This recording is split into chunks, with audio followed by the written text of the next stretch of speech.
हैं खबरदार। मैं हूं श्वेता सिंह। हम अक्सर आपको कोरोना वायरस के अलग अलग वेरिएंट्स के बारे में बताते हैं, लेकिन आज हम फेक न्यूज वाले वायरस के उस वेरिएंट की बात करेंगे जिसने भारत में ट्विटर की इम्यूनिटी को खत्म कर दिया। नए आईटी नियमों के तहत ट्विटर ने देश में इंटरमीडिएट प्लेटफॉर्म का दर्जा खो दिया है, यानी अब ट्विटर अपने प्लेटफॉर्म पर किए गए हर पोस्ट के लिए जिम्मेदार होगा। गाजियाबाद में पुलिस ने ट्विटर इंडिया और 2 कांग्रेस नेताओं समेत 9 लोगों के खिलाफ एफआईआर दर्ज की है। यह एफआईआर बुजुर्ग की पिटाई के मामले को सांप्रदायिक रंग देने के आरोप में दर्ज की गई है। आरोप यह है कि सब कुछ स्पष्ट होने के बावजूद ट्विटर ने गलत ट्वीट को हटाने के लिए कोई कदम नहीं उठाया। यानी अब तक जो ट्विटर इंटरमीडिएट प्लेटफॉर्म का दर्जा होने की वजह से ऐसे मामलों में बच जाता था, अब उस पर सीधे कानूनी मामले दर्ज होने लगे। यह एक बड़ा बदलाव है और इस पर विस्तार से बात करने के लिए मेरे साथ मौजूद है देश के आईटी और कानून मंत्री रविशंकर प्रसाद। रविशंकर जी, बहुत स्वागत है आपका। तो अगर हम कहें कि आपने ट्विटर की इम्यूनिटी छीन ली, ट्विटर की कानूनी एंटीबॉडीज नष्ट कर दी, ऐसा क्यों? देखिए श्वेता, पहले मैं आपको स्पष्ट कर दूं, मैंने कुछ नहीं किया है, कानून ने किया है। आपके दर्शकों के लिए बताना जरूरी है कि 25 फरवरी को हमने नई गाइडलाइन बनाई, जिसके अंतर्गत आपको एक शिकायत के निवारण के लिए एक ग्रीवांस ऑफिसर, एक कंप्लायंस ऑफिसर, एक नोडल ऑफिसर बनाना था, ताकि आपके जो सैकड़ों करोड़ आपके यूजर्स हैं टोटल सोशल मीडिया के, अगर किसी की फेक न्यूज़ हो, किसी महिला को गलत तरीके से पेश किया जा रहा हो, बाकी हो, किसी जर्नलिस्ट को डिफेम कर रहे हैं, आतंकवाद को, तो उसके खिलाफ कोई शिकायत कर सके। बड़ी सोशल मीडिया कंपनीज में ट्विटर भी, जिनके 50 लाख फॉलोअर्स हैं, उनको 3 महीने का वक्त दिया। ये 26 मई को समाप्त हो गया, 25 मई को। इसके बाकी लोगों ने पालन कर लिया, इनको अपॉइंट कर दिया। अब हमने ट्विटर को एक लास्ट मौका दिया गुडविल जेस्चर के रूप में कि आप पालन करें। तो उन्होंने कहा हमको 1 हफ्ते का समय दीजिए। कभी एक वकील को बना दिया, जबकि कानून है कि आपका अपना एम्प्लॉय होना चाहिए। फिर कहा कि कॉन्ट्रैक्ट में कर रहे हैं। कल तक कोई कंप्लायंस ऑफिसर नहीं था। तो इसके बावजूद 1 हफ्ते की मियाद खत्म होने के बाद नए गाइडलाइन के रूल 7, ध्यान रखिए, रूल 7 में इस बात का प्रावधान है कि अगर आपने इसका पालन नहीं किया तो आईटी एक्ट की धारा 79 के अंतर्गत इसका असर होगा। जो आपने बताया एग्जम्पशन की बात, कि आप प्लेटफॉर्म हैं, तो अगर कोई गलत सलत बात करता है तो उसका असर आपके ऊपर नहीं होगा। और दूसरा, भारत की पेनल लॉज के प्रति भी उत्तरदायी है। तो रविशंकर प्रसाद या सरकार ने कुछ नहीं किया है, यह कानून के परिणाम के अनुसार हुआ है। तो क्या भारत में ट्विटर के दिन पूरे हो गए हैं, क्या हम ये माने? क्योंकि अंतिम जो मौका दिया गया था उसे नहीं अगर पूरा किया, और इस जो एफआईआर है उसका क्या निष्कर्ष समझे? देखिए, पहले एफआईआर को मैं अलग से बोलूंगा। वैसे ज्यादा मेरा बोलना ठीक नहीं है, क्योंकि मैं कानून मंत्री हूं। पुलिस अपना इन्वेस्टिगेशन कर रही है और करना भी चाहिए।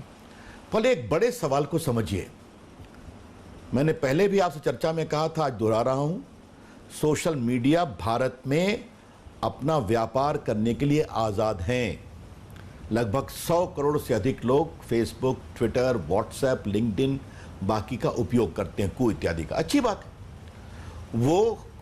उन लोगों ने भारत के राजनीति में आम जनता को एम्पावर भी किया। वो सवाल पूछते हैं, खूब पूछते हैं, तीखे भी पूछते हैं, कभी कभी गाली भी पढ़ते हैं। आज कुछ प्रायोजित गाली रविशंकर प्रसाद को भी पड़ रही है, ऐसा मुझे बताया गया है, उसका भी स्वागत है। वो नरेंद्र मोदी जी की आलोचना करते हैं, वो भी करें, हमारी सरकार की करें। लेकिन आप मुझे ये बताएं कि भारत का कानून आप क्यों नहीं मानेंगे? भारत का संविधान आप क्यों नहीं मानेंगे? अगर भारत के आईटी कंपनियां अमेरिका जाके व्यापार करती हैं तो अमेरिका का कानून मानती है कि नहीं मानती है? अगर भारत की दवा बनाने वाली कंपनी अमेरिका जाके अपना प्लांट सेटअप करती है तो वहां का कानून मानती है कि नहीं मानती है? तो भारत भी एक लोकतंत्र है श्वेता, संविधान है, परंपरा है, एक इंडिपेंडेंट जुडिशरी है। आप मुझसे मीडिया आज़ाद है, कड़े कड़े सवाल पूछ रही है ना, तो भारत का कानून भी मानना पड़ेगा। तो मोटी बात श्वेता यह है कि नरेंद्र मोदी की अगुवाई का भारत अपनी डिजिटल संप्रभुता पर समझौता नहीं करेगा। Digital sovereignty, east India company के जमाने लद गए श्वेता, और यह बात मैं बड़ी जिम्मेदारी से कह रहा हूं कि पैसा मुनाफा भारत में कमाएंगे, कानून अमेरिका का पालन करेंगे। यह क्या हो रहा था? किसी महिला को शिकायत है, किसी व्यक्ति को शिकायत है, नहीं हम कुछ नहीं करते, अमेरिका जाकर शिकायत करो, ऐसा कैसे चलेगा? तो हमने कानून उसके लिए बनाया है। अब जहां तक आपने गाजियाबाद के केस की बात की, मैं इतना ही कह सकता हूं कि वो एक दुर्भाग्यपूर्ण ट्वीट था। सांप्रदायिक तनाव उन्माद फैलाने वाला ट्वीट था। क्या ट्विटर का यह काम नहीं है कि वो इसकी देखभाल करें कि उचित है, हमें ट्वीट रीट्वीट करवाना चाहिए नहीं करवाना चाहिए? आप कुछ को कहते हैं कि वो मैनिपुलेटेड मीडिया है, वो भी आपका अधिकार है। तो यहां पर इसके बारे में आपकी कोई तहकीकात नहीं करनी थी। और यहीं पर फिर वो बड़े सवाल उठाऊंगा जो शायद आपके साथ उठा चुका हूं कि अमेरिका के कैपिटल हिल पे हमला होता है तो आप तो रोक देते हैं, सैकड़ों का अकाउंट बंद कर देते हैं, वहां के उस समय के राष्ट्रपति का भी बंद कर देते हैं। लेकिन जब भारत के लाल किले पर हमला होता है किसानों के आंदोलन में, आतंकवाद समर्थक नंगी तलवार लेके क्या क्या करते हैं आपने टीवी चैनल पर खूब दिखाया है। सैकड़ों पुलिस वालों को 20 फीट नीचे कुएं में धकेल देते हैं, वो घायल हो जाते हैं, वो कुछ नहीं करते हैं। तो आप कहते हैं ये अभिव्यक्ति की आज़ादी है? ये कौन सा दोहरा मानक है? आप लद्दाख को चीन का अंग बता करके मैप दिखाते हैं ट्विटर पर, हमें 10 दिन 12 दिन कोशिश करनी पड़ती है उसको हटवाने के लिए। ये नहीं चलेगा। रविशंकर जी, अभी भी हमने देखा है कि किस तरीके से किसी इन्वेस्टिगेशन के लिए ही जरूरत पड़ी, लेकिन गूगल ने अपनी तरफ से एक पूरी लंबी प्रक्रिया बता दी कि आप किस तरीके से कर सकते हैं, जबकि जरूरत हिंदुस्तान की वाजिब उस मामले में। ट्विटर के ही मामले को अगर हम ले लें तो ऐसी क्या शर्तें हैं जिन्हें मानने में ट्विटर को इतनी दिक्कत हो रही है? यह सवाल आप मुझसे ना पूछिए, सवाल उनसे पूछिए ना आप, कि आपको एक ग्रीवांस रिड्रेसल ऑफिसर को स्थापित करने में इतना वक्त क्यों लगा? आपको एक कंप्लायंस ऑफिसर को अपॉइंट करने में क्या परेशानी है? आपको एक नोडल ऑफिसर को बनाने में क्या परेशानी? इन सबों के रहने का इंतजाम हिंदुस्तान में हो, उनका फोन नंबर ईमेल आम आदमी यूज कर सके। क्या इनके अपॉइंट करने में कोई यूपीएससी की आईएएस आईपीएस की परीक्षा का आयोजन करना है क्या? कौन सी बात है? हमने ये भी कहा ठीक है, आपको रेगुलर की नियुक्ति करना है तो आपको समय लगेगा, तो आप इंटरिम को ही नियुक्त कर दीजिए। उसके लिए हमें चिट्ठी पर चिट्ठी लिखना पड़ता है, वो जवाब पर जवाब देते रहते हैं। उसके लिए हमको उनसे अंतिम बार गुडविल जेस्चर में, मैंने ही वो निर्णय किया था, हमारे कई पदाधिकारी तब इनका खत्म हो गया, हमने एक बार गुडविल जेस्चर में लास्ट इनको बात कहो। तो देखिए फिर ये सवाल है कि उनसे अमेरिका में, अभी तो आपको याद होगा कि अमेरिका ने, आपके ऑस्ट्रेलिया ने, इंग्लैंड ने, कनाडा ने एक जॉइंट स्टेटमेंट इशू किया था ना कि इन मामलों में आपको सोर्स बताना पड़ेगा, और कई जगह ये बताते हैं कि नहीं बताते हैं। अब मैं उस कानून का जिक्र नहीं करूंगा, काफ़ी कुछ जानता हूं।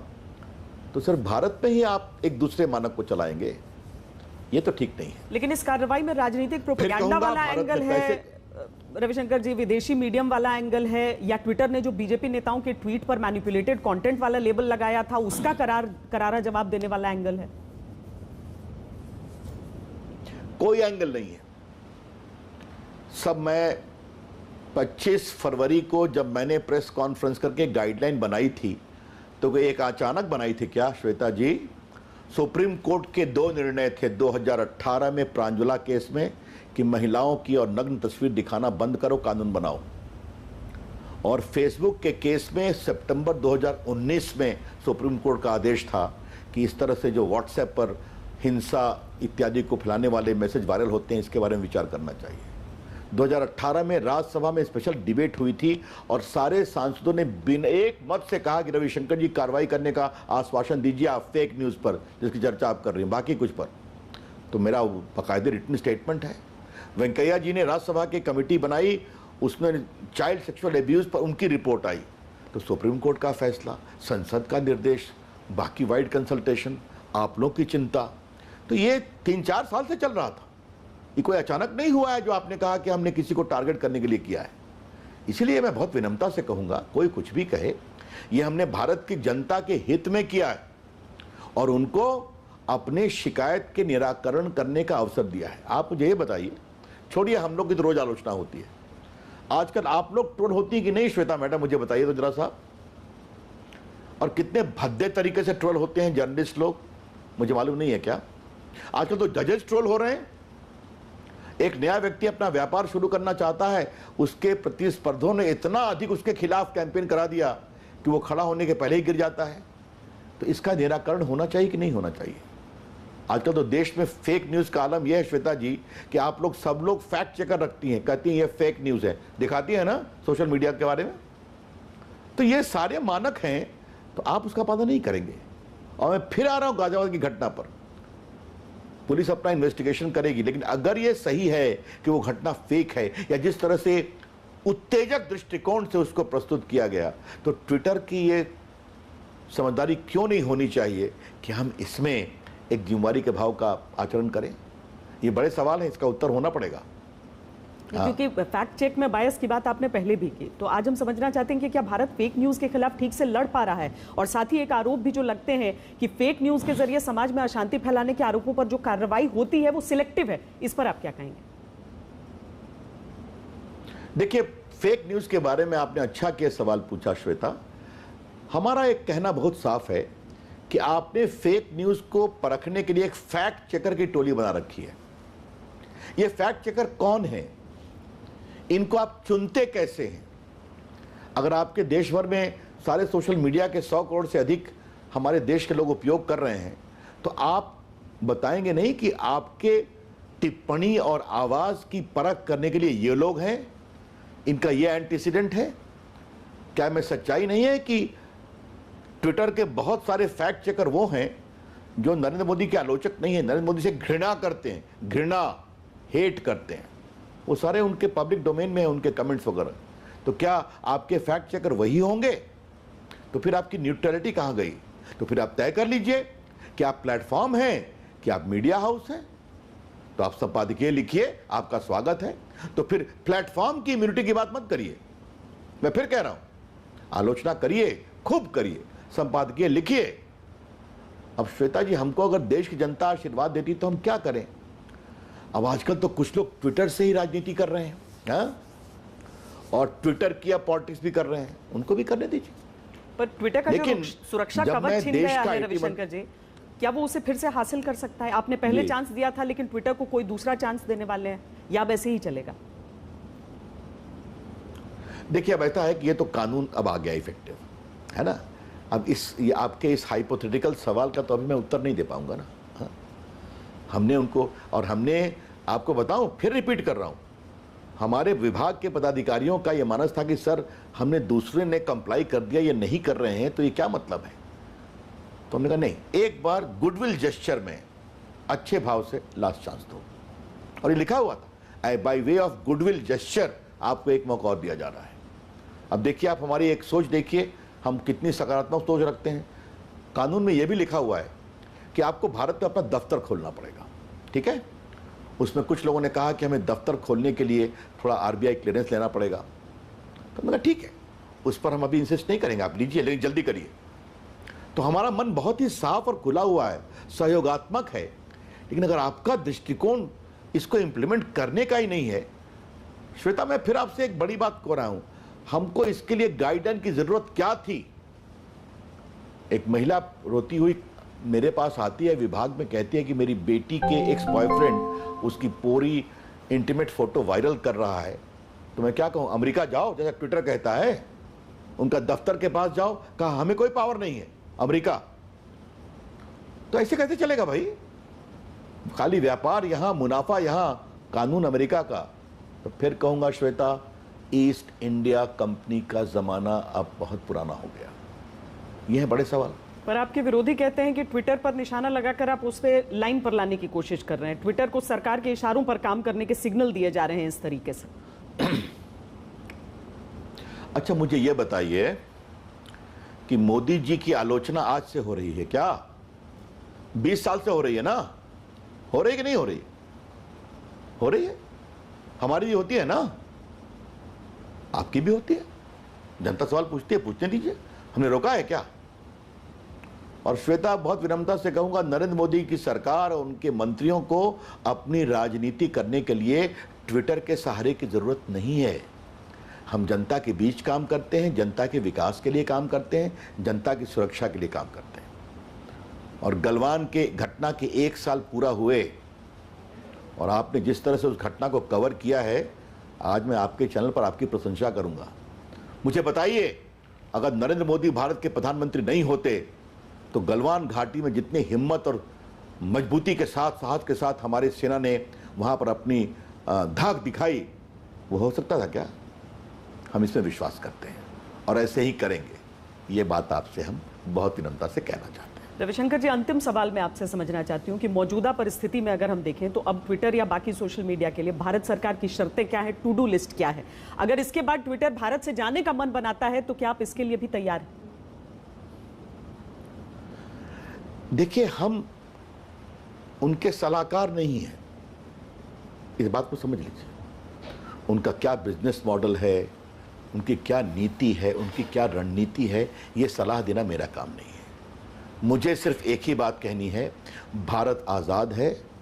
क्या ट्विटर, क्या व्हाट्सएप, क्या गूगल, क्या लिंक्डइन, क्या कू, सब भारत में व्यापार करें, जनता को तीखे कड़े सवाल पूछने का अवसर दें, हमें इससे कोई दिक्कत नहीं है। लेकिन आपको भारत के नियम, भारत का संविधान मानना पड़ेगा। यही तो हम कह रहे हैं, तो इसमें कौन सी हम बड़ी बात कह रहे हैं भाई? ये हमारा सीधा सवाल है, ये आपसे हम बहुत विनम्रता से कहना चाहते हैं। हम किसी को भारत में रोकने के पक्ष में नहीं है, बिल्कुल, जान लीजिए।